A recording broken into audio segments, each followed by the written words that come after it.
السلام عليكم، مرحبا بكم في القناة ديالي. اليوم جبت لكم كيما تجبد الدراهم اذا كان خلاص لك الشاك تاعك، خلاص لك الصك البريدي تاعك وما كاش كيما تجبد الدراهم وانت راك مسحقهم. هنا كيما تدير تروح لابوست تقولها تمدلك الصك الاحتياطي او ما يسمى بشاك سوكو، وتما تقدر تجبد الدراهم. واش عندك برك الا تجيب الحساب الرقم تاعك، نيميرو كونت تاعك والمفتاح تاعك الا تكون جبتهم معاك، ومن بعد تقدر تجبد الدراهم. مي واش عندك بشرط تجبد اقل من 2 ملايين، ما تقدرش تجبد فوق 2 ملايين.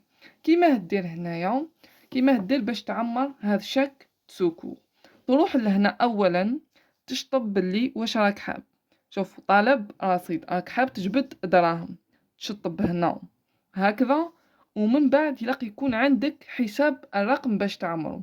هذا حساب الرقم على بالك وين تلقاه، دوك نوريلك وين تلقاه.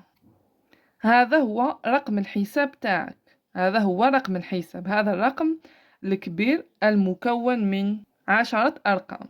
وهذا الرقمين اللي راهم وحدهم قدامه في الشاك تاعنا، هذاك هو المفتاح. نروحو نعمرو هنايا. نعطيلكم مثلا واش نعمرو رقم هكذا، نقولو 20 60 77 98 15. ومن بعد المفتاح نقولو 45.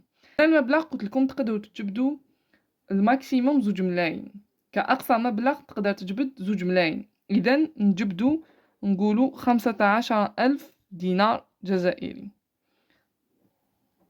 هنا تقدر تعمرو باللغة العربية وباللغة ولا باللغة الفرنسية. وريت لكم في الفيديو اللي فات كيما تعمر الشاك. تقدروا تجيبوا هذوك الأرقام وتعمروهم. نعمرهم لكم هنايا باللغة العربية: 15,000 دينار جزائري.